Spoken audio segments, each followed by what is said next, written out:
수천 명의 목숨을 노린 살인마의 최후, 결국은 사형 집행. 사형수는 바로 옴진리교의 교주 아사하라 쇼코. 아사하라 쇼코 교주가 저지른 끔찍한 행각은 일명 도쿄 지하철 살인가스 사건인데요. 1995년 3월 20일 도쿄의 아침 출근길 3개의 지하철 노선 5개 칸에 청산가리의 500배의 독성을 가진 사린가스를 살포 약 6천여 명의 피해자가 발생했습니다. 대단했지. 충격적이었죠. 정말 극악무도한 범죄자죠. 본래 요가 수행자였던 아사하라는 1987년에 요가 단체인 옴신선회를 옴진리교로 개칭하고 그 후에 본격적으로 지구의 종말론을 내세워 사람들을 구원해주겠다고 했고요. 또 결정적으로 모 잡지에 그의 공중부양 사진이 공개되자 사람들은 그를 더 신격화하게 됐습니다. 제가 잠깐 뜬 거네 보니까. 지금 보면 참 웃음도 안 나오는 그 사진인데. 그런데 이 아사하라 교주의 더러운 속내는 따로 있었습니다. 이 세상의 왕은 나 하나면 충분해. 내가 바로 진리다. 일왕을 폐위시키고 자신이 왕으로 군림할 수 있는 새로운 왕국, 일명 진리국을 세우고자 한 겁니다. 상또라이네. 1990년엔 진리당을 창설, 옴진리교 신자 25명과 총선에 나가 일본 정부를 손에 넣고자 했는데요. 하지만 전부 낙선의 고배를 마시자 정치로는 내 왕국을 건설할 수 없어. 보다 강력한 무기가 필요해.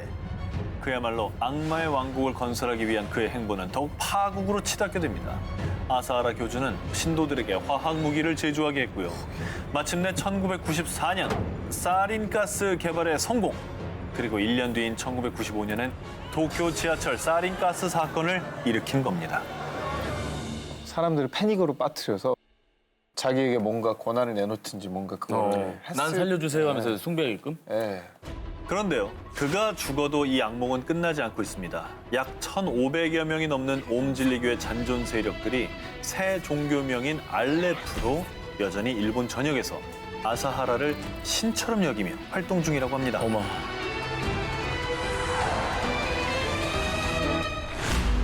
교황은 자리에서 물러나라! 물러나라! 지난 8월 전 세계 곳곳에서 일어난 교황 퇴위 시위.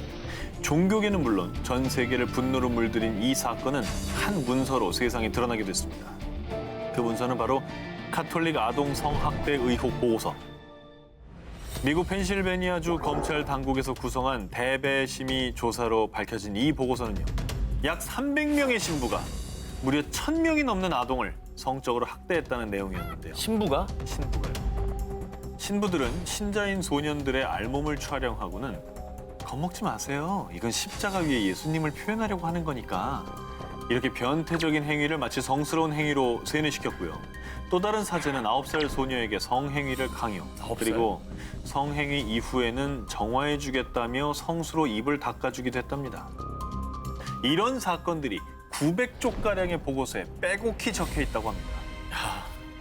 900쪽이면 어마어마한 거예요.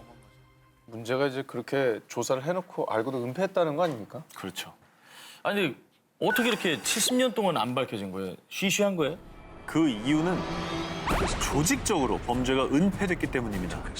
만약 피해자들이 신고를 하면 교구에서는 문제 사제를 잠시 교정시설로 보냈다가 잠잠해지면 복귀시키는 등 일명 범죄 세탁을 반복했고요. 한편 피해자에겐 침묵을 강요하며 그들의 신고를 계속 무시해왔다고 합니다. 게다가 주미 전 교황 대사인 카를로 마리아 비가노 대주교가 카톨릭 보수 매체들에 보낸 11쪽짜리 편지, 이 폭로로 또 한 번 카톨릭계에 큰 파문을 일으켰는데요. 그 편지 속의 내용은 현 교황인 프란치스코 교황이 최근 연달아 밝혀진 카톨릭 성추문 사건을 사실은 이미 알고 있었다는 충격적인 제보. 어머. 그래서 이에 분노한 전 세계인과 종교인들이 교황의 퇴위를 촉구하며 책임을 물었던 거죠. 그래서 결국 지난 8월 프란치스코 교황은 성학대와 같은 잔악 행위를 규탄하고 약자를 위협하는 문화를 뿌리 뽑기 위해 연대와 속죄를 약속합니다. 라는 입장을 발표했는데요. 하지만 카톨릭 내에서 제기된 성학대 은폐 논란에는 침묵하겠습니다. 라고 답변. 지금까지도 성학대 은폐 논란은 계속되고 있다고 합니다. 야, 나는 또 존경을 받아왔던 교황이 이를 알고도 묵인했다면 정말 너무 실망했네요. 10대 소년에서 어느덧 55세의 나이가 된 피해자 제임스 벤시클은 성직자들의 참혹한 범죄에 대해 이렇게 말했습니다. 그들은 우리의 영혼을 살인했습니다. 영원히 영혼 한 구석에 구멍이 뚫린 채 살아가야겠죠. 러시아 시베리아의 크라스노야르스크주 남쪽에는 지상 낙원이라고 소문이 난 아주 한적한 농촌 마을이 있습니다. 너무 좋은데. 그죠? 좋다. 너무 좋다. 한 일주일만 있고 싶다. 약 20개의 군락을 이뤄 사는 이 농촌 마을의 주민들은요, 이곳을 유토피아라 부르며 외부와의 접촉을 최소화한 채 주로 마을 안에서만 생활했는데요. 이 마을의 격리된 생활 방식으로 인해 코로나19가 전 세계적으로 확산되던 지난해 많은 사람들 사이에서 안식처를 각광받으며 이주 문의가 쇄도 코로나19 이후 마을 주민의 수가 3배 이상 급격히 증가하기도 했습니다. 그런데 지난해 9월 22일 평화롭던 이 외딴 마을에서 갑자기 체포작전이 펼쳐졌습니다. 어머. 완전 무장한 군인들 아닙니까? 호송차, 버스, 구급차와 의료 대원이 마을 일대에 쫙 배치가 됐고요. 심지어 헬기 넉 대와 중무장한 특수부대, 러시아 연방보안국의 병력들까지 동원됐는데요. 저 정도면 테러리스트 진압하는 수준 아니에요? 그죠. 무슨 일이지? 궁금한데. 그리고 특수작전 끝에 현장에서 체포된 사람은 바로 이 마을의 지도자였던 세르게이 토로프였습니다. 설마. 아니 저런다고 그거 믿어요? 그는 바로 사이비 종교의 교주였는데요. 자신을 부활한 예수라 주장하며 이 마을의 크리스마스도 자신이 부활했다는 8월 18일로 지정. 그리고 빛의 종말이 가까이 왔고 종말이 오더라도 자신이 만든 유토피아에선 살아남을 수 있다고 주장했습니다. 토로프가 예수를 사칭한 배경. 시베리아에서 교통경찰로 일했던 토로프는 1989년 직장에서 해고된 뒤 갑작스런 각성을 통해 하나님께서 나를 이 땅에 보내셨으며 인류에게 전쟁의 폐해와 대혼란에 대해 가르치길 원하신다. 본인을 재림한 예수로 지칭했습니다. 아휴. 당시 구소련의 해체로 혼란스러웠던 시대 상황 속에서 실제로 많은 사람들이 그를 재림 예수로 믿고 따랐는데요. 그렇게 토로프는 1994년 추종자들을 이끌고 크라스노 야르스크주 남쪽의 마을에 최후의 교회라는 사이비 종교단체를 설립. 러시아, 프랑스, 이탈리아 등 세계 각국을 돌아다니며 세계가 종말한다는 교리를 전파했고요. 저렇게 많이 왔어? CG 아니고? 한때 그를 믿고 따르는 추종자들이 무려 만여 명에 달하기도 했습니다. 진짜 세상은 요지경이다. 토로프는 신도들에게 철저한 채식을 강요했으며 소녀들이 남자 위에 군림하지 않도록 수줍음과 나약함으로 길들이는 등 독특한 교육 방식을 도입. 거기다 아픈 사람이 속출해도 외부와의 단절을 이유로 병원에 데려가지 않았고요. 아이고. 그렇게 병들어 사망하거나 자살하는 신도가 늘어나자 러시아 당국의 감시를 받게 됐는데요. 그런데 재림 예수로 추앙받던 그가 체포된 결정적 이유는 따로 있습니다. 그는 신도들로부터 돈을 빼서 횡령하고 정신적인 학대와 폭력까지 가했던 겁니다. 그의 이런 추악한 혐의가 드러나면서 앞서 보여드렸던 체포 작전으로 긴급 체포. 저런 거 하면 안 됩니다. 사이비라고 하잖아요. 전 세계 이런 사이비 종교를 믿는 사람들이 그 나약한 점을 파고 들어가지고 그 사람 갈취하고 그 사람한테 나쁜 짓 하고 이런 사람들이 너무 많기 때문에 더 혼란이 가중되는 것 같아요. 1994년 10월 4일 캐나다 몬트리올 북부 모린 하이츠에서 불에 탄 시신 5구 발견. 10월 5일 스위스 서부 쉐이리 마을과 스위스 남부 그랑주 슈르 쌀방에서 시신 48구 발견. 자, 이틀 사이에 캐나다와 스위스에서 총 53명이 한꺼번에 사망하는 이 충격적인 사건이 벌어졌습니다. 스위스랑 캐나다는 가까운 나라도 아닌데 되게 멀죠? 양쪽에서 이 여러 명이 사망한 사건이 관계가 있는 거예요? 자, 더욱더 충격적인 거는요. 시신들 중 상당수가 특이하게도 죽음에 앞서 마치 모종의 종교의식을 치른 듯 장미와 십자가가 그려진 예복 차림에 둥근 대열로 누워 있었다라는 점입니다. 자, 그들이 입고 있던 예복은 태양의 사원이라는 사이비 종교를 상징하는 것이었습니다. 아, 또 이거 사이비 종교에서 집단 자살한 것 같은데? 이거는 뭐 지금 죽어야 천국 갑니다 뭐 이런 것 같은데? 맞아. 하지만 일부 시신에서 발견된 총상과 마약 주사 흔적, 또 일부 시신은 비닐봉지에 쌓여 있거나 양손이 묶여 있기도 했는데요. 이에 경찰은 이 사건을 집단 살해로 판단했고요. 살인 혐의로 교주 릭 주렛과 지도자 조셉 디 망브로를 수배했지만요. 얼마 가지 않아 이 두 사람도 시신으로 발견. 이 사건은 살해 사건에서 집단 자살 사건으로 수사 방향이 전환됩니다. 그리고 얼마 후 스위스의 한 사교 연구 전문가가 이날 태양의 사원으로부터 무덤 저편의 편지라는 서한을 받았다라고 밝힘으로써 시신으로 발견된 사람들이 살해된 것이 아니라 집단 자살했을 가능성을 높여주었는데요. 근데 손발이 아니, 근데, 묶여있죠. 뭐 비닐에 감싸져 있는 시신도 있었다고 하는 거 보니까 굉장히 찜찜한 상황이에요. 어떻게 보면 자살을 좀 강요하지 않았을까라는 생각이 좀 들어요. 왜냐면 마약 주사했다는 흔적도 있다 그랬잖아요. 그러니까 마약으로 정신을 못 차리게 하고 죽이면서 마치 이제 이 여기 있는 사람들이 전부 다 같이 죽어야 된다 이런 걸 강요한 게 아닌가.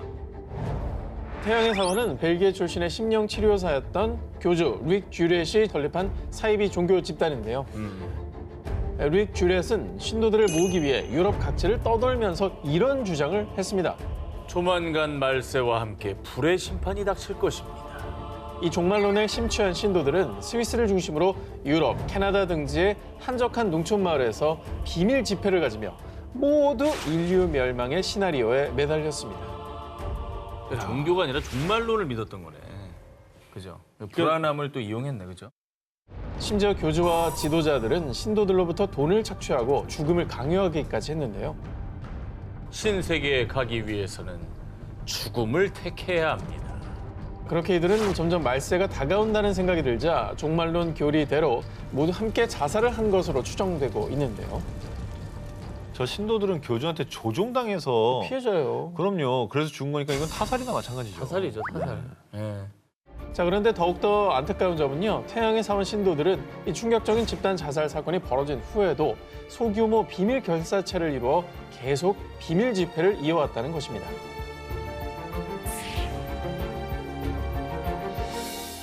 (2000년 3월 17일) 오전 우간다 수도 캄팔라에서 남서쪽으로 약 320km 떨어진 카누 응구의 한 교회에서 화재가 발생. 이 화재로 무려 500여 명의 신도들이 목숨을 잃고 말았습니다. 어우, 끔찍하다. 500여 명. 와. 그런데 말입니다. 일주일 뒤인 3월 24일 카누응구의 인근 지역 부흥가에서 무려 153명의 시신 발견. 그리고 사흘 뒤 루가치에서는 155명의 시신이 발견되는 등 열흘간 무려 900여 명의 집단 사망자가 발생했습니다. 열흘에 900명.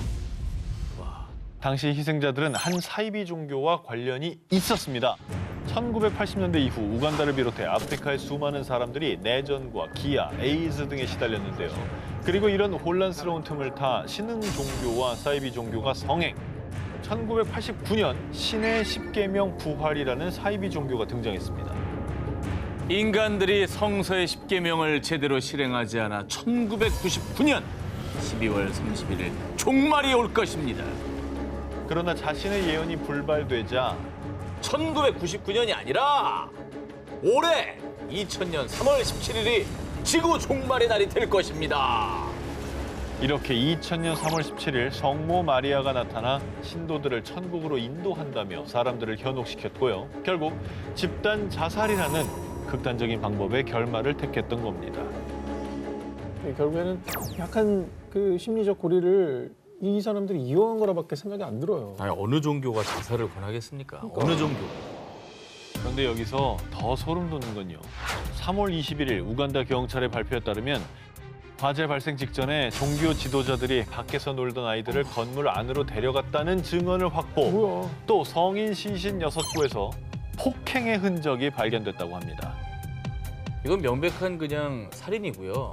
아무것도 모르는 애들은 또 무슨 잘못입니까? 얼마나 무서웠겠어요. 종교라고 포장만 했을 뿐 세상과 사람들을 어지럽히는 혹세 무민일 뿐입니다. 사이비 종교의 실상을 다루며 시청자들을 오싹하게 만든 OCN 스릴러 드라마 구해주어. 여기 구해주어보다 더 잔혹하고 더 끔찍한 실제 사건이 있습니다. 2012년 3월 멕시코 소노라주 황급히 경찰서를 찾아와 10살 아들이 실종됐다며 울부짖는 한 부부. 그런데 얼마 후 경찰은 실종된 아이가 잔인하게 살해당하는 장면을 봤다는 목격자를 찾게 되는데요. 그의 증언은 아주 끔찍했습니다. 여러 무리의 사람들이 실종 아동의 목을 자른 후 혈관을 통해 흘러나오는 검붉은 혈액을 빈 통에 모으고 있었다는 겁니다. 미치겠다. 목격자의 진술을 토대로 경찰은 범인을 잡기 위해 그들의 은신처를 급습합니다. 그런데 경찰은 눈앞에 펼쳐진 괴기스러운 상황에 당황하고 마는데요. 남루한 행색의 사람들이 옹기종기 모여 해골을 향해 기도를 하고 있었기 때문이죠. 이 해골은 산타 무에르테라고 불리는 죽음의 성녀로 최근 멕시코 빈민층을 중심으로 급속도로 퍼지고 있는 오컬트 종교였는데요. 그 사람이 많아. 산타 무에르테의 일부 맹신자들은 죽음의 성녀에게 더 많은 구원을 받기 위해 재단에 바칠 소중하고 귀중한 재물을 찾기 시작했고요. 그렇게 눈을 돌리게 된 것이 바로 인간의 피였습니다. 아, 남을 왜 죽여요? 그냥 피가 뭐 자기 그만. 아, 이거 진짜 나 진짜 너무 화가 나네. 이 교단의 간부들은 죽음의 성녀를 모시는 재단에 모여 곳곳에 촛불을 켜고 살아있는 소년의 목을 잘라 혈액을 모은 후에 재단 주변에 뿌리며 자신들의 염원을 이루어달라는 의식을 치른 겁니다. 그런데 재단 주위에 퍼진 혈액의 흔적을 조사하던 경찰은 놀라운 사실을 하나 더 발견하게 됩니다. 실종된 소년 이외에 다른 혈액을 발견한 건데 그래, 처음이겠어, 그게. 조사 결과 살해당한 아이는 세 번째 희생자로 2009년엔 10살 소년, 2010년엔 55세 여성을 죽음의 신에게 바쳤다고 합니다. 이후 경찰은 이 사건에 연루된 8명의 교단 간부들을 모조리 체포했고요. 결국 이 끔찍한 살인 사건은 막을 내리고 맙니다. 비뚤어진 믿음이 낳은 끔찍한 살인 사건. 사이비 종교에 대한 경각심을 주는 한편의 스릴러가 탄생되지 않을까요?